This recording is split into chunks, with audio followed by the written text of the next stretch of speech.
Ah, pardon. Pas de problème. Alors, bonjour à toutes et à tous. Est-ce que vous êtes joyeux de pouvoir adorer un Dieu vivant ce matin? Amen. Alors, ça nous réjouit aussi beaucoup d'être de retour parmi vous ce matin avec Monica. On revient de 3 semaines aux États-Unis. Ça me réjouit aussi beaucoup de voir que le mot d'ordre est réapparu. À la rencontre des autres, conduit par le Saint-Esprit. Je ne sais pas par quel autre miracle ce mot d'ordre s'est déplacé du côté droit vers le côté gauche, mais ça me réjouit beaucoup de voir qu'il est de retour.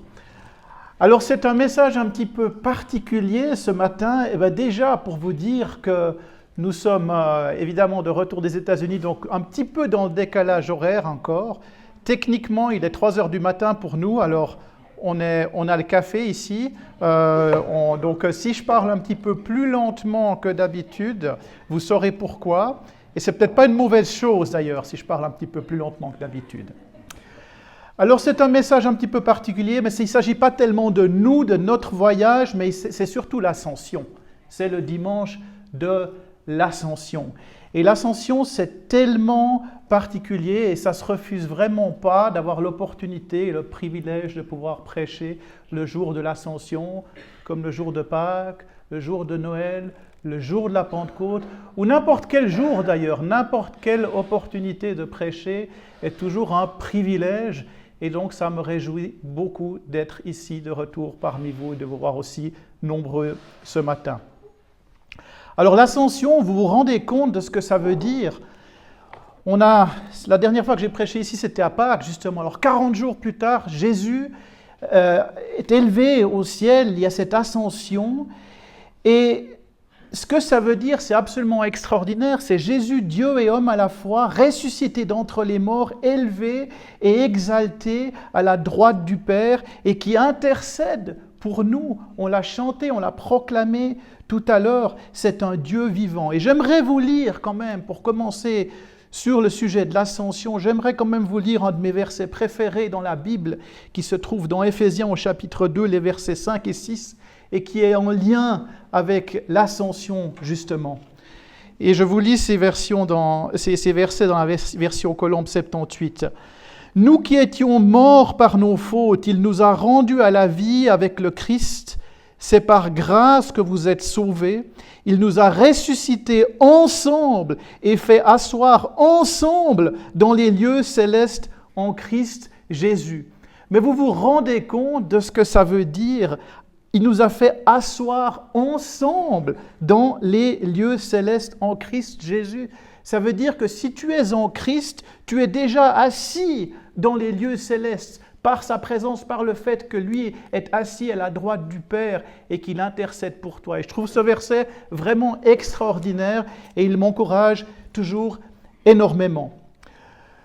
Donc, je l'ai dit, nous sommes de retour de voyage et j'en profite pour remercier Chloé pour son témoignage aussi de missionnaire du Sierra Leone qui m'a beaucoup touché et beaucoup encouragé personnellement également. J'avais eu l'occasion j'aime beaucoup ce concept des maisons de paix, d'identifier des maisons de paix. J'avais eu l'occasion de prêcher une fois en Argentine sur Luc chapitre 10, quand Jésus donne la mission aux 70 disciples et il leur parle justement de ces maisons de paix, comment entrer dans une maison, comment identifier ces maisons et aussi identifier les maisons qui ne sont pas les maisons de paix et de secouer la poussière de ses chaussures. Donc ça m'encourage beaucoup ce que vous avez fait, que vous avez identifié ces maisons de paix. C'est un magnifique acte missionnaire et ça m'encourage beaucoup de voir aussi le succès que cette mission, que ce challenge au Sierra Leone a pu avoir. Donc vraiment félicitations et c'est vraiment une grande bénédiction pour le Sierra Leone, je pense pour toi aussi, d'avoir pu participer à cette mission.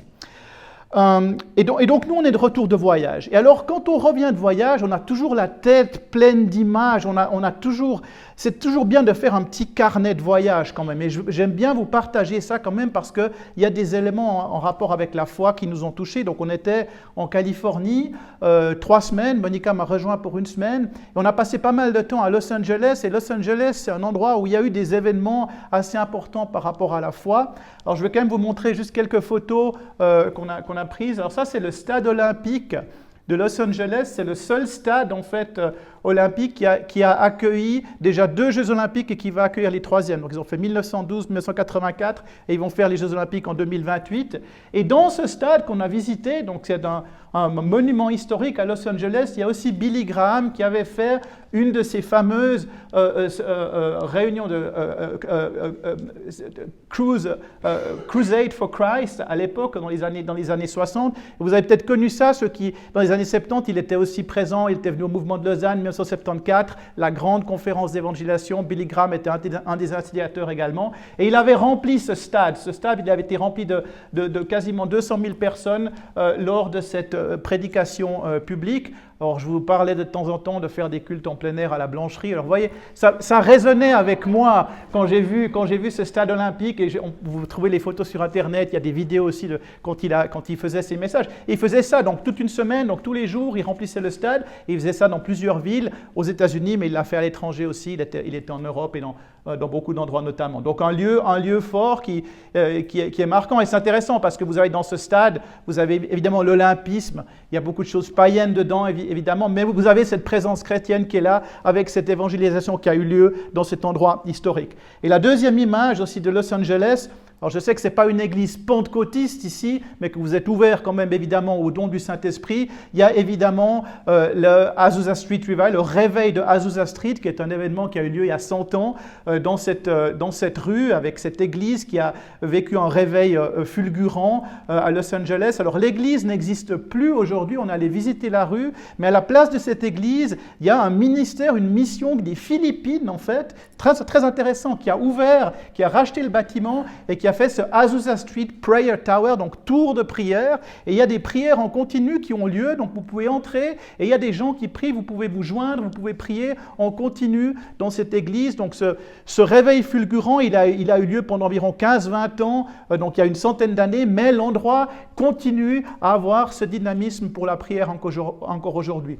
Donc un autre endroit qui nous a marqué. Et ce qui est intéressant de noter, c'est que j'ai dit, vous n'êtes pas forcément une église de tradition pentecôtiste, mais vous êtes aussi issus, dans votre histoire d'église, vous êtes aussi issus de différents réveils. Vous êtes issus du réveil bernois, qui venait du réveil de Genève aussi, donc des différents mouvements du réveil qui ont eu lieu et qui sont aussi à la base tous conduits justement par le Saint-Esprit, comme le dit bien votre mot d'ordre, à la rencontre des autres, conduit par le Saint-Esprit. C'est le Saint-Esprit qui conduit son Église. Et ces hommes qui étaient derrière tous ces projets, Billy Graham et les autres de Azusa Street, et les personnes qui étaient derrière les différents réveils qui ont généré l'existence des assemblées missionnaires également, eh bien c'était des hommes et des femmes de vocation, qui avaient une vocation pour Dieu et qui ont suivi cette vocation. Des personnes vouées à Dieu avec leurs qualités, mais avec leurs défauts également. Ne cherchez pas à trouver la perfection. Ce n'est pas parce que quelqu'un suit sa vocation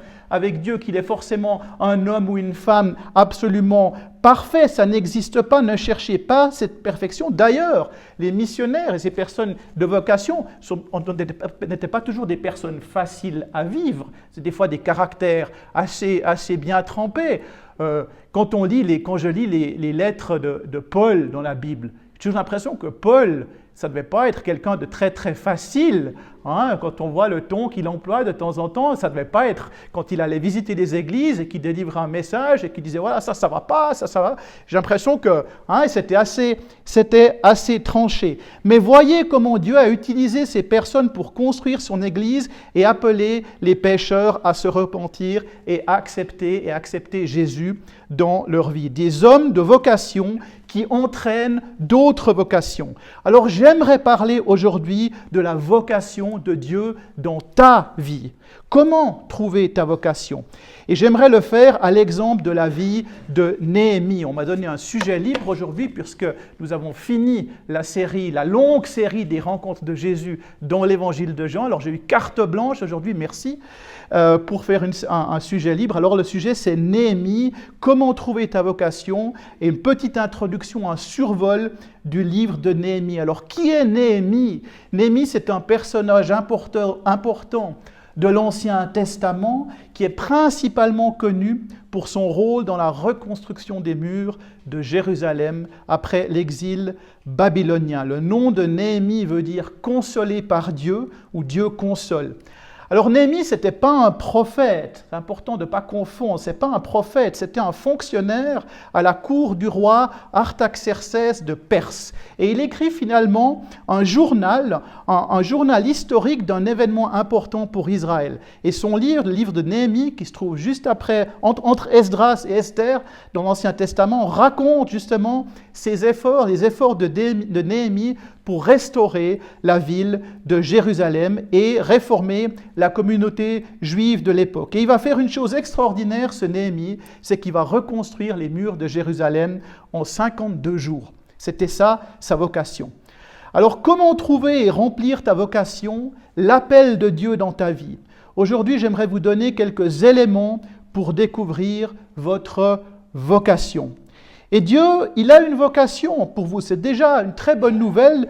Tu n'es pas un accident. Quand Dieu t'a créé dans le sein de ta mère, il avait une vocation pour toi, un dessein dans ta vie. Et vous connaissez sans doute le psaume 139, et je vous en lis les versets 15 et 16, qui dit, il parle justement de quand Dieu t'a créé au sein, dans ta mère, déjà mon corps n'était pas caché devant toi lorsque j'ai été fait en secret, tissé dans les profondeurs de la terre, quand je n'étais qu'une masse informe, tes yeux me voyaient et sur ton livre étaient tous inscrits les jours qui étaient fixés avant qu'aucun d'eux existe. Donc tu n'es pas un accident. Dieu sait très bien pourquoi tu es ici, pourquoi il t'a fait et quel est le plan dans ta vie, quelle va être ta vocation. Et je crois que Dieu dépose une vocation, une destinée pour chacun et chacune d'entre vous.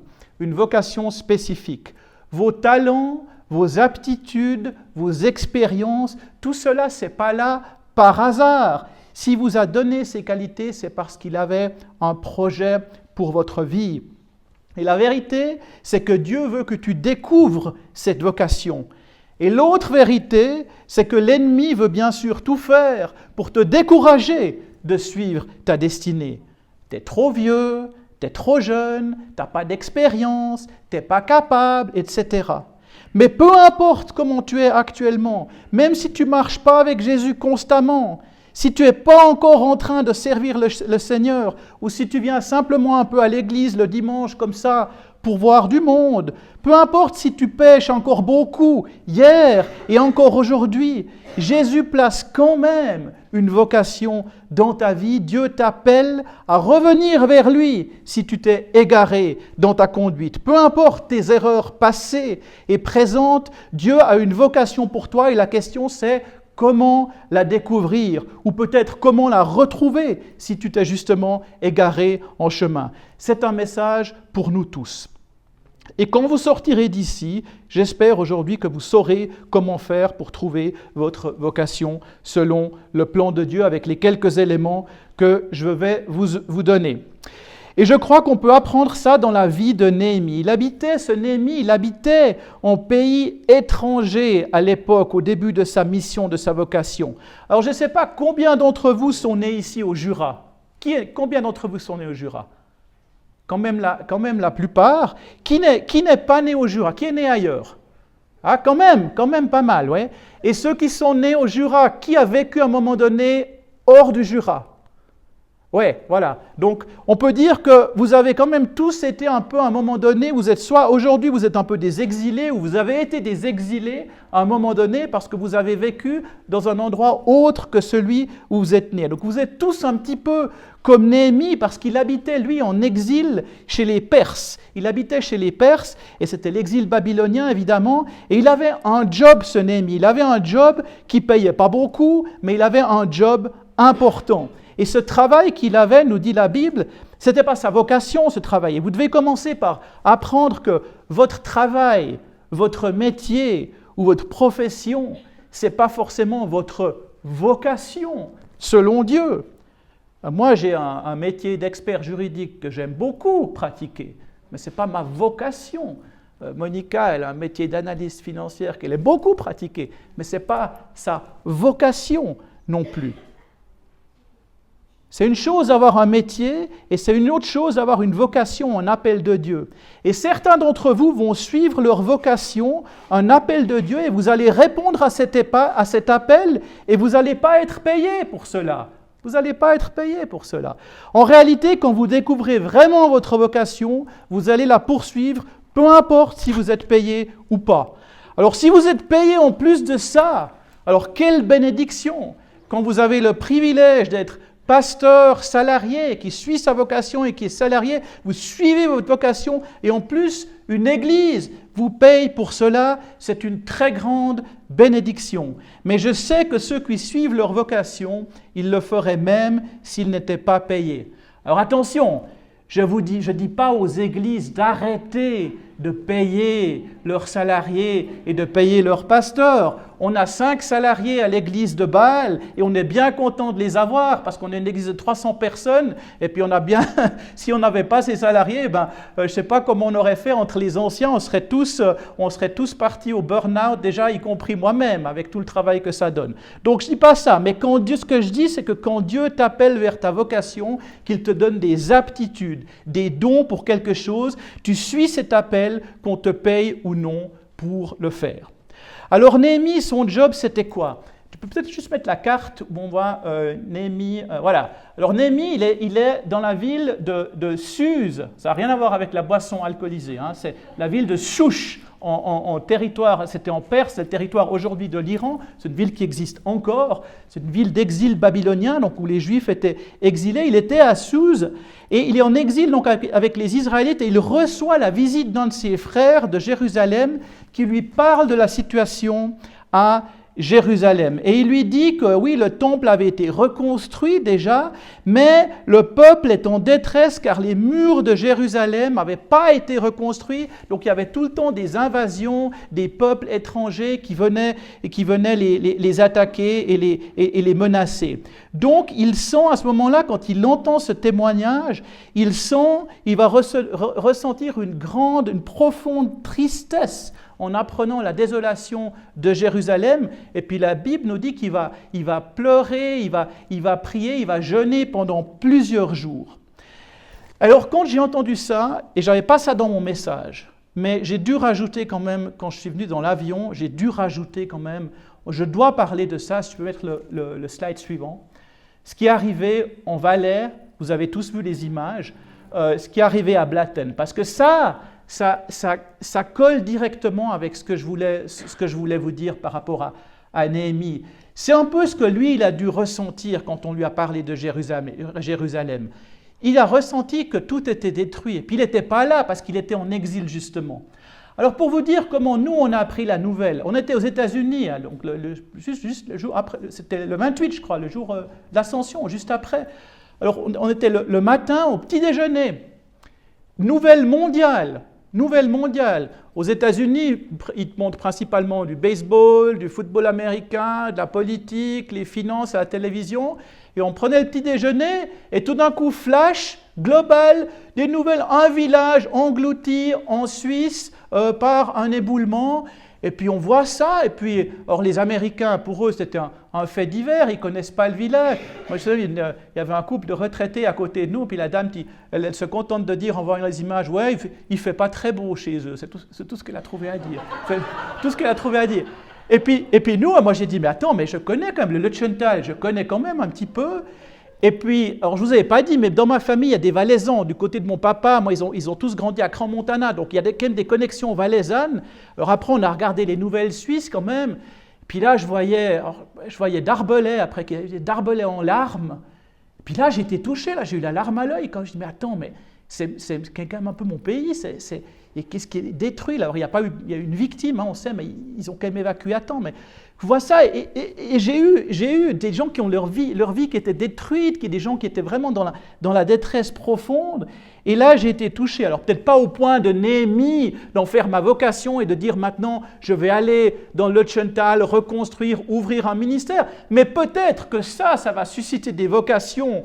peut-être chez les frères et sœurs de la Riviera, je sais qu'ils nous regardent aussi, l'église de Chableux-Croix, les églises de Sierre, de Sion. Là, il y a peut-être des vocations pour dire, mais là, il y a 300 personnes qui ont perdu leur maison et qui sont dans la détresse, il y a peut-être quelque chose à faire, il y a peut-être un ministère à lancer, il y a peut-être des vocations que ça va susciter, comme la destruction du mur de Jérusalem a suscité une vocation pour Néhémie. Alors ça, je voulais vous en parler quand même de Blatten parce que voilà, ça nous a quand même choqué à distance. Alors on pourrait faire toute une série sur Blatten. On pourrait parler du secours de Dieu dans la détresse, on pourrait parler de l'impuissance de l'homme face à la nature, on pourrait parler de la spiritualité dans cette vallée, avant et après. Vous savez que c'est une vallée avec beaucoup de ferveur catholique. Il y a d'ailleurs l'Église catholique de 1985 qui a été engloutie, qui a été détruite. Alors il y a une forte ferveur catholique, mais il y a aussi beaucoup de croyances populaires, païennes. Vous connaissez tous l'histoire des masques valaisans qui viennent de là-bas. Alors moi, comme je suis valaisan, on en avait de ces masques dans la famille. On en avait vous savez, ces masques, des dents, ils sont affreux. On en avait. Alors ça fait longtemps qu'ils ont passé à la poubelle. Mais quand même, pour vous dire, il y a des choses comme ça. Donc on pourrait dire beaucoup de choses. Et je vous rappelle, pour tous ces gris-gris et ces amulettes, que vos bénédictions, si vous êtes en Christ, vos bénédictions, elles viennent de Christ, elles viennent de Dieu, lui seul, et pas d'ailleurs, elles viennent pas. Et vous avez un Dieu jaloux qui n'aime pas partager avec d'autres subterfuge ou superstition. Et je vous renvoie au verset dans Deutéronome et dans Exode à ce sujet. On pourrait dire beaucoup de choses, mais ce n'est pas mon sujet du jour, mais simplement ce que j'aimerais dire pour Blatten, c'est que s'ils nous écoutent, ce que j'aimerais dire aux fidèles de Dieu, aux croyants qui ont tout perdu là-bas, c'est que Dieu n'abandonne pas ses fidèles. Dieu n'abandonne pas ses fidèles. On a chanté tout à l'heure, si tout s'effondrait devant mes yeux, ça collait bien aussi. Si tout s'effondrait devant mes yeux, comme ça a été le cas là-bas, je sais que tu es encore là, Dieu. Dieu n'abandonne pas ses fidèles. Et on peut toujours être envoyé au livre de Job, qui est un livre extraordinaire pour ceux qui souffrent au chapitre 42. Dans Job, il y a ces versets extraordinaires. Donc Job, évidemment, celui qui avait tout perdu, il avait perdu ses enfants, il avait perdu son bétail, il avait perdu tout ce qu'il avait un ulcère malin, il avait des maladies incroyables. Et à la fin, quand il a surmonté tout ça, qu'il n'a pas perdu la foi, eh bien, qu'est-ce qu'on nous dit dans Job au chapitre 42 ? L'Éternel, au verset 10, l'Éternel rétablit la situation de Job quand celui-ci eut prié pour ses amis. Et l'Éternel lui accorda le double de tout ce qu'il avait possédé. Vous vous rendez compte ? C'est tellement encourageant. Et plus loin, verset 12, l'Éternel bénit la dernière partie de la vie de Job plus que la première. Mais vous vous rendez compte de l'abondance des bénédictions de Dieu malgré les tragédies, malgré les drames. Alors c'est ce que j'aimerais dire à ceux de Blatten et du Lötschental qui souffrent actuellement, qu'ils lisent ces versets et qu'ils sachent aussi qu'une église à Delémont dans le Jura prie pour la miséricorde de Dieu pour eux et pour le réconfort. Et je me permets de demander au président de séance à la fin si on peut peut-être faire une prière aussi en commun pour les habitants de Blatten qui ont perdu leur domicile. Alors pour en revenir à Néhémie, et je voulais vraiment j'ai dû rajouter ça en venant dans l'avion parce que je ne peux pas faire ici un message en Suisse dans une église évangélique et pas parler de Blatten après ce qui est arrivé parce que je pense qu'il y aurait beaucoup de choses en plus à dire. Alors Néhémie, justement, il a cet appel-là. Il veut aller à Jérusalem pour reconstruire les murs, pour que les gens se sentent en sécurité et qu'ils puissent revenir vers Dieu et lui offrir un culte. Et il va le faire. Et on apprend quelque chose de spectaculaire au chapitre 6, verset 15 de Néhémie, c'est qu'il reconstruit la muraille en 52 jours. C'est un temps record. Je ne sais pas qui est ingénieur civil ou architecte ici. Il y a des ingénieurs, il y a des personnes qui travaillent dans le bâtiment, qui ont un peu d'expérience. Oui, c'est possible de reconstruire la muraille de Jérusalem en 52 jours. Difficile, impossible. Ouais. C'est ce que je pense aussi, ça paraissait vraiment impossible, et pourtant, il l'a fait. Et ce qui est vraiment intéressant, c'est qu'il dit que quand nos ennemis et toutes les nations autour de nous en entendirent parler, ils furent humiliés, car ils s'aperçurent que l'ouvrage avait été accompli par la volonté de notre Dieu. Ils se sont rendus compte de la puissance de Dieu. Quand tout le monde a vu ça, ils ont compris que seul Dieu pouvait le faire, que la force humaine toute seule n'était pas suffisante pour reconstruire tout cela. Or, Blatten, il y a déjà des discussions pour reconstruire Blatten, mais alors c'est pas encore sûr que ça va se faire, et si ça se fait, ce ne sera pas en 52 jours. Et lui, il l'a fait en 52 jours, de reconstruire cette muraille. Et c'est une chose importante de savoir que Dieu peut faire des choses qui paraissent impossibles, parce que ce que Dieu veut faire dans ta vie, quand les gens voient que tu arrives à l'accomplir, eh bien Dieu veut qu'ils comprennent que c'était possible que grâce à lui. Amen. Dieu veut faire des choses spectaculaires dans ta vie, des choses que tu ne peux même pas encore imaginer. Alors quand on me pose des fois la question, mais comment vous faites là à Bâle, parce que ça fait 1 an qu'on n'a pas de pasteur, et comment vous faites pour que l'église elle grandisse et que tous les dimanches on ait 5 ou 6 nouvelles personnes qui viennent? Eh bien je dis toujours, quand on me pose la question, je dis toujours, c'est pas à cause des anciens, c'est pas à cause du pasteur, c'est pas à cause de la louange, c'est pas à cause du local qui est d'ailleurs trop petit, c'est pas à cause de tout ça, c'est à cause de Dieu. C'est seulement grâce à Dieu. Sans Dieu, on ne peut rien faire. Sans le Saint-Esprit, on ne peut rien faire. C'est son Église, c'est lui le créateur de l'univers qui l'empêcherait de générer, allons voir, peut-être un réveil massif au Jura et d'avoir justement la blancherie pleine pour un culte en plein air. Pas besoin de Billy Graham, c'est Dieu qu'il vous faut. Dieu, il va trouver ses serviteurs et il les animera par son esprit. C'est ça qu'il faut comprendre. Et c'est la même chose dans ta vie, quand tu suis ta vocation, il veut faire des choses spectaculaires. Alors, comment trouver ta vocation? Et j'ai 5 points pour vous aujourd'hui pour vous aider à trouver votre vocation. Le premier, c'est la passion. C'est quand tu découvres que Dieu place une passion en toi pour quelque chose qui te tient vraiment à cœur, quelque chose qui te presse, quelque chose, un désir de servir. Pas juste une petite irritation, une petite pulsion comme ça, mais quelque chose qui revient tout le temps, un vrai désir de Dieu que tu ne peux plus éviter. Quelque chose dans ce monde que tu aimerais voir changer. Comme Néhémie, il voulait voir changer cette situation avec le mur de Jérusalem. Comme les frères et sœurs de la mission à Sion ou à Sierre vont peut-être avoir un désir brûlant maintenant d'aller lancer quelque chose dans l'Ötzschental pour s'occuper de ces personnes en détresse. C'est quand tu découvres ce genre d'appel, quelque chose qui te fait presque souffrir si tu ne le fais pas, quelque chose qui te fait presque souffrir si tu t'en occupes pas. Et alors si vous prenez Néhémie, vous voyez sa passion, son désir. Il parle des survivants qui sont restés de la captivité, des visiteurs viennent lui dire que dans la province, au comble du malheur et du déshonneur, la muraille de Jérusalem a des brèches et ses portes sont brûlées. Alors il va jeûner, il va prier, et vous voyez que cet homme était tellement affecté par cette situation qu'il a pleuré et qu'il a jeûné et qu'il a prié pendant plusieurs jours. Alors moi, Blatten, j'ai eu un peu la larme à l'œil, mais je n'ai pas directement cette vocation maintenant pour aller là-bas faire quelque chose, mais peut-être quelqu'un d'autre, d'accord? Alors il était accablé par cette situation. Le problème, c'est que beaucoup de gens sont accablés par des situations, mais ils ne font jamais rien pour les résoudre.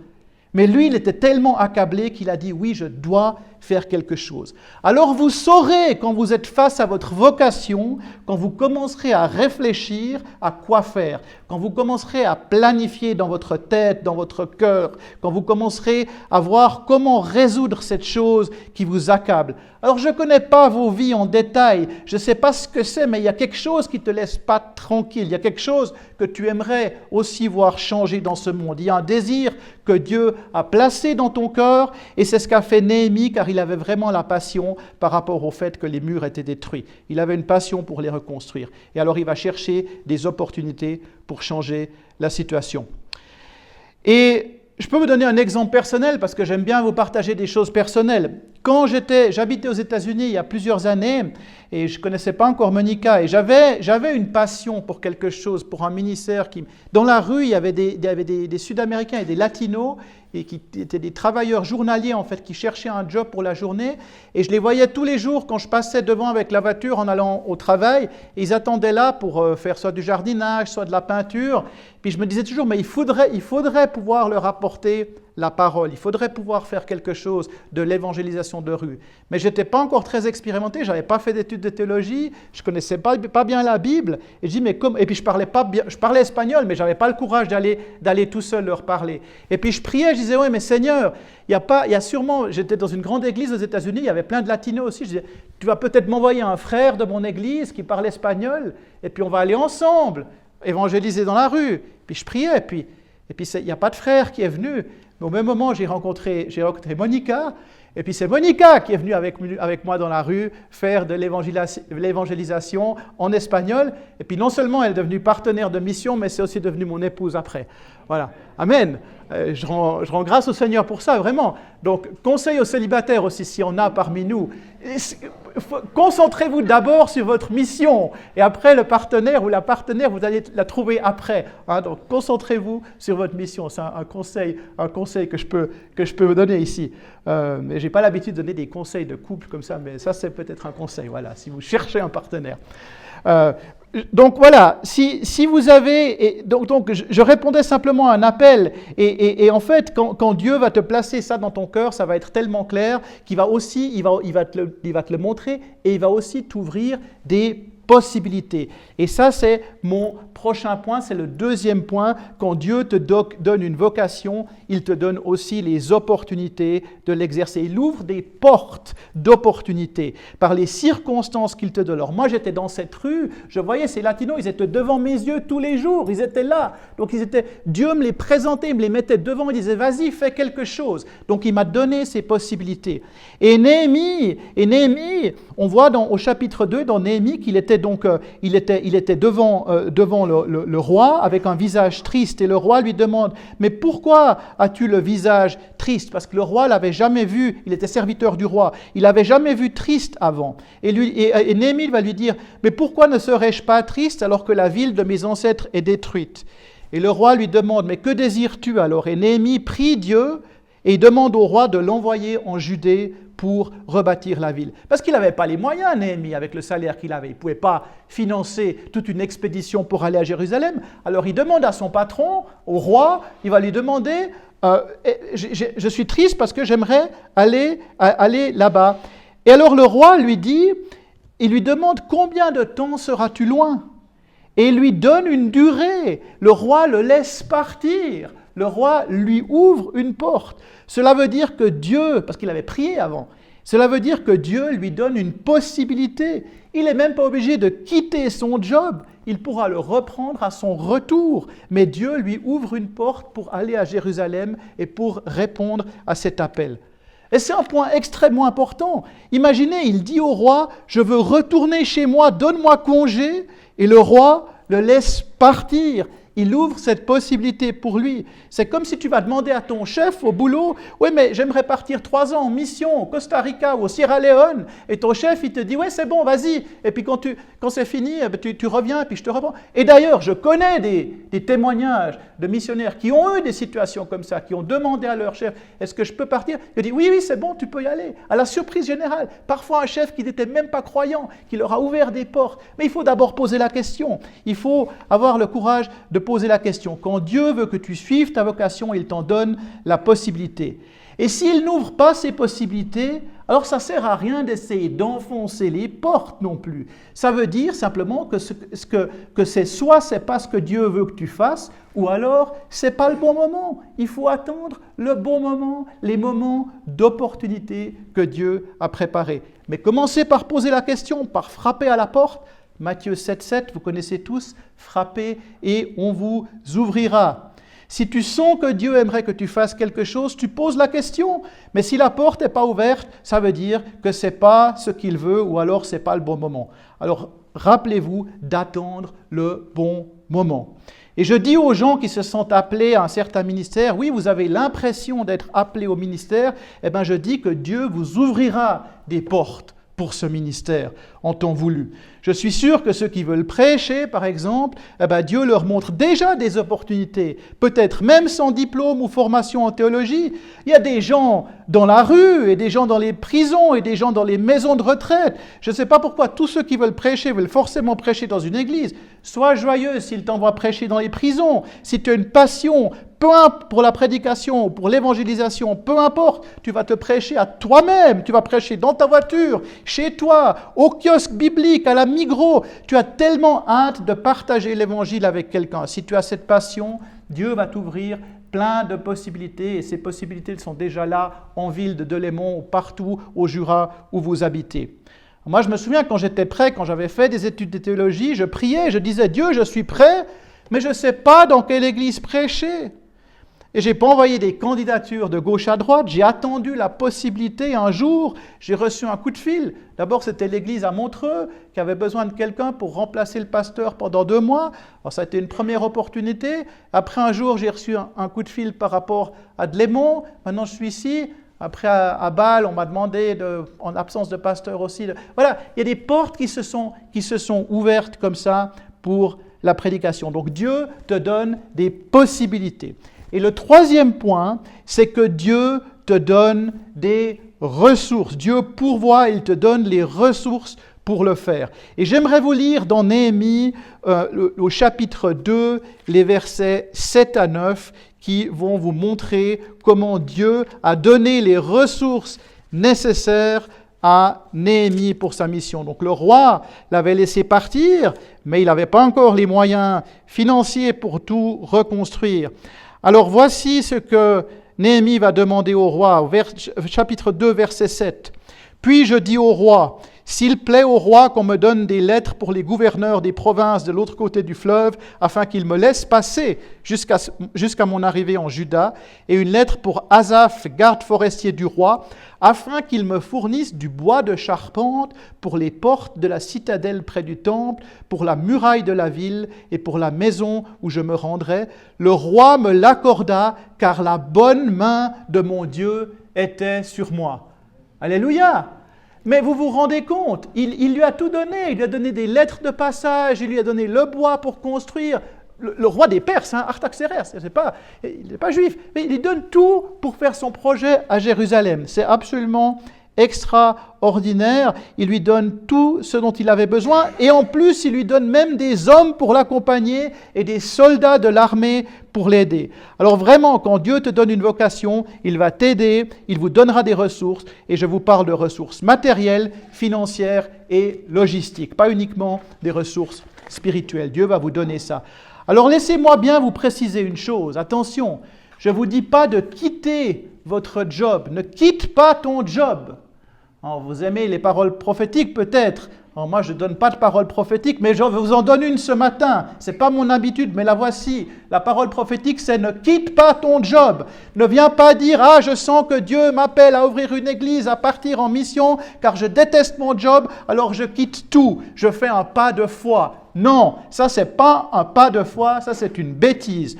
Tu te retrouves au chômage et tu viens vers l'église et vers le pasteur en pleurant. Non, ce n'est pas ça le message. Ne quitte pas ton job avant que Dieu te dise clairement que tu dois le quitter. Il va te le dire clairement. Il va t'ouvrir les portes. Il va te donner cette passion. Il va te donner les ressources. Il va te donner les possibilités. Certaines personnes pensent que Dieu les a appelées à faire quelque chose alors qu'elles n'ont pas encore les ressources.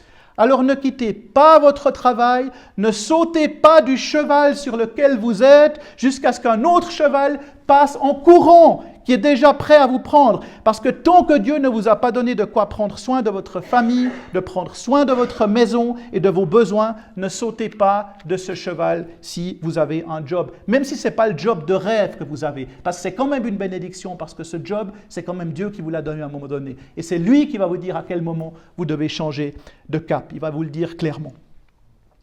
Alors voyez bien, cet homme, Néhémie, il n'a même pas quitté la cour du roi avant d'avoir toutes les ressources nécessaires mises à disposition. Il a attendu que le roi le laisse partir et il lui donne les ressources avant de partir. Sa vocation était confirmée par les ressources qu'il avait obtenues. Alors on a vu 3 points, passion, possibilité, ressources, et j'en arrive au 4e, les détracteurs. Alors, pas que des encouragements quand tu suis ta vocation, parce que tu vas aussi trouver des détracteurs. Et j'ai mis un signe de danger, évidemment, car je sais aujourd'hui certaines choses que je ne savais pas il y a quelques années. C'est que Dieu utilise les gens pour vous faire savoir que vous allez dans la bonne direction. Prenez le verset 10 de chapitre 2, verset 10 dans Néhémie. Alors il y a des ennemis, il y a ces deux personnages, Sanballat et Tobia, qui étaient des chefs des tribus adverses des Juifs, qui étaient profondément troublés qu'un homme soit venu chercher le bien-être des enfants d'Israël. Ils étaient dérangés, irrités, et au verset 19, on voit qu'ils se moquent de Néhémie et qu'ils le méprisent. Ce sont des détracteurs, des jaloux, et on voit qu'ils étaient furieux, indignés, qu'ils se moquent des Juifs.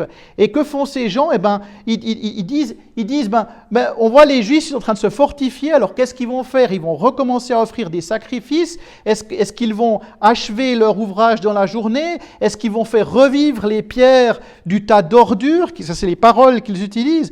Et ils disent que ce sont des pierres qui sont brûlées maintenant, et que quoi qu'ils fassent, si un renard s'élance, il fera une brèche dans leur muraille. Donc ils se moquent de ce projet, ils pensent que ça ne va pas marcher, et vous devez tous comprendre que vous allez savoir quand vous faites une grande chose et que vous suivez la vocation de Dieu, que Dieu vous a assignée, quand les gens commencent à parler de vous, aussi à se moquer, à mentir sur vous, à dire que le projet ne va pas se faire. Et ça, c'est bon signe quand ça arrive.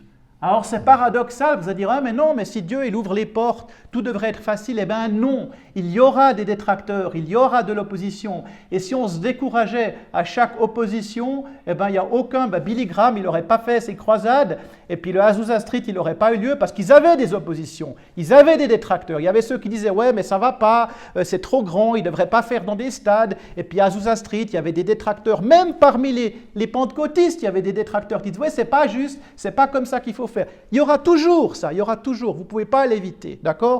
Donc le détracteur, ce n'est pas forcément le signe que vous êtes en train de faire fausse route.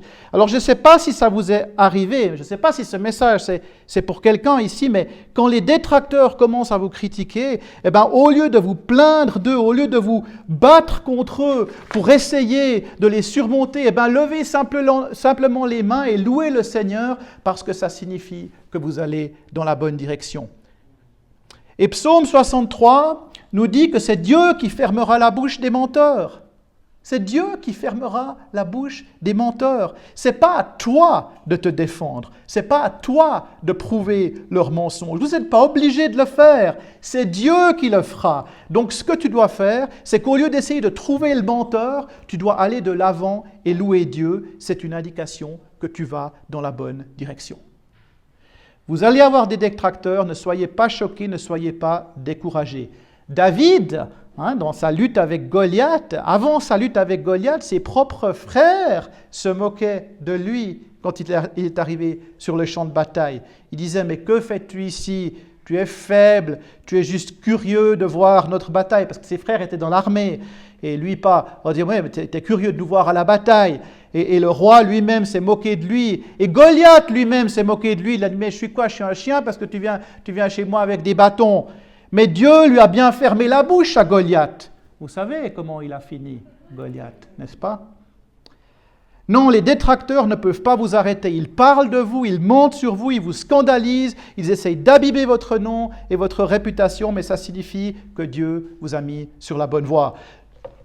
Et c'est très bien d'avoir des détracteurs, car si tout le monde était pour vous, eh bien, qu'est-ce qui se passerait? Eh bien, ensuite, quand vous avez réussi, ils diraient que c'est grâce à eux. C'est grâce à eux que vous avez réussi.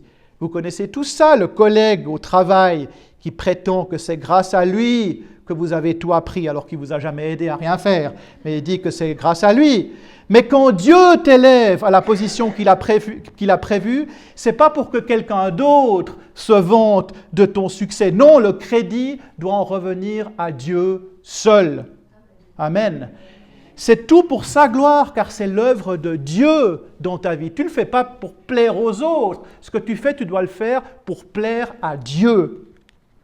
Alors laisse les détracteurs être tes détracteurs, mais souviens-toi que c'est Dieu ton moteur.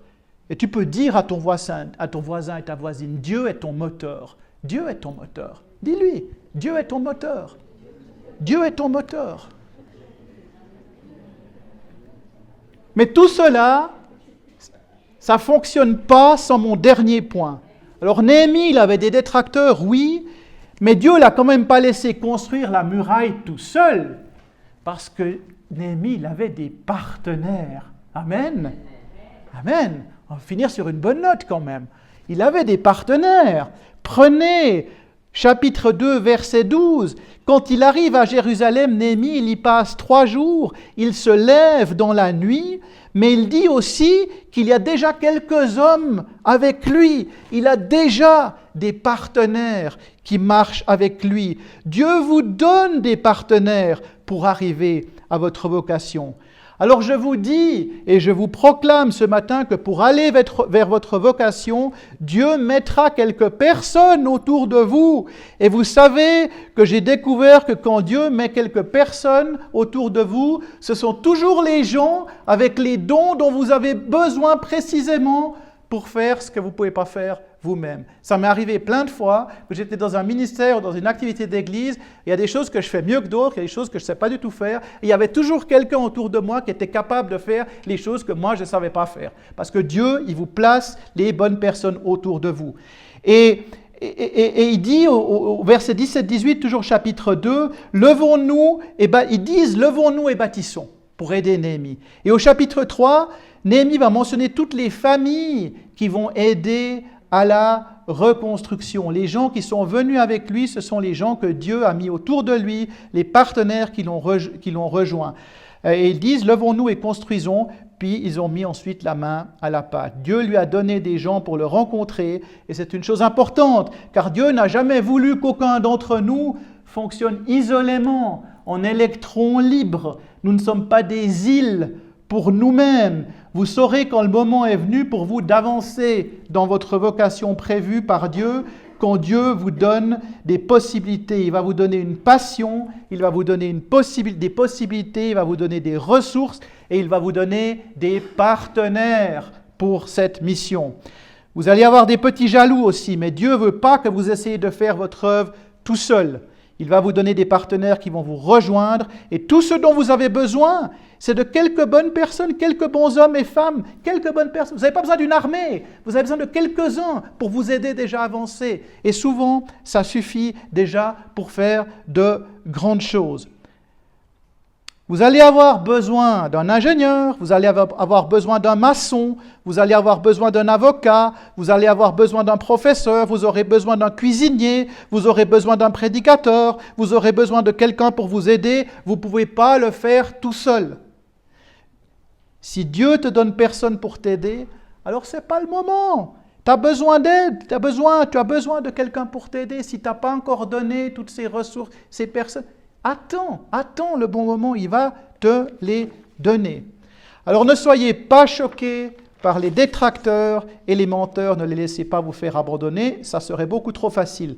Quand les jaloux viennent, vous pouvez dire « J'ai résisté à la tempête et j'ai traversé tellement de détracteurs, tellement de personnes qui parlaient de moi, mentaient sur moi et essayaient de me stopper, de me mettre des obstacles comme pour Néhémie, mais je suis toujours là et je suis toujours ma vocation. » Alors je veux prier pour vous pour terminer, parce que vous avez un appel sur votre vie, vous avez une mission sur votre vie, vous avez une destinée devant Dieu, vous avez un but. Et ce but, personne ne peut l'arrêter quand c'est Dieu qui vous envoie. Permettez-moi de vous dire quelque chose. Souvent, moi, j'ai aucune confirmation au départ, et je dois y aller par la foi. Je dois faire un premier pas de foi, mais je dois être à l'écoute des confirmations de Dieu. Ça ne sert à rien de s'entêter à poursuivre un but personnel quand Dieu t'a fermé les portes. S'il ne t'a pas donné de possibilités, pas donné de ressources, pas donné la passion, pas donné les partenaires, alors fais autre chose. Mais parfois Dieu confirme et alors là, c'est grandiose. Alléluia, au nom de Jésus, dans ton nom puissant, je te remercie Seigneur que tu as parlé. Nous t'entendons Jésus. Le but que tu nous as donné, c'est de te remercier et de te glorifier, Seigneur. Merci, Seigneur, pour les ressources. Nous te remercions, Seigneur, pour les possibilités. Nous te remercions pour les partenaires et nous te remercions aussi pour les détracteurs, Seigneur, parce que nous savons maintenant, Seigneur, que nous allons dans la bonne direction. Père, aide chacun des frères et sœurs, chacun de tes fils et de tes filles à marcher dans la mission que tu as donnée pour leur vie. Merci pour le sang de Jésus qui nous pardonne nos péchés et nous donne le pouvoir d'être tout ce que tu nous appelles à être aujourd'hui, Seigneur. Nous te donnons la louange, la gloire et l'honneur, Seigneur. Amen. Alors certains d'entre vous doivent dire, j'ai besoin ce matin, j'ai besoin de donner ma vie à Jésus. Certains d'entre vous, peut-être si vous êtes éloignés de Dieu, vous ne pourrez jamais trouver votre vocation et votre but si vous avez le dos tourné à Dieu. Vous avez besoin de vous reconnecter. Certains d'entre vous, il y a peut-être des visiteurs pour la première fois, certains d'entre vous cherchent peut-être une église. Tu es peut-être ici pour la première fois. Si c'est une bonne église ici pour toi, tu peux y trouver des possibilités, tu peux y trouver des partenaires, tu peux y trouver des ressources. Alors reviens vers Dieu ce matin, car c'est le jour que le Seigneur a fait. Et ce n'est pas un hasard si tu es venu ce matin pour entendre ce message. Alors Dieu aimerait que tu te reconnectes à lui et que tu marches avec lui, car il a prévu quelque chose de spécial pour ta vie. Amen. Soyez bénis.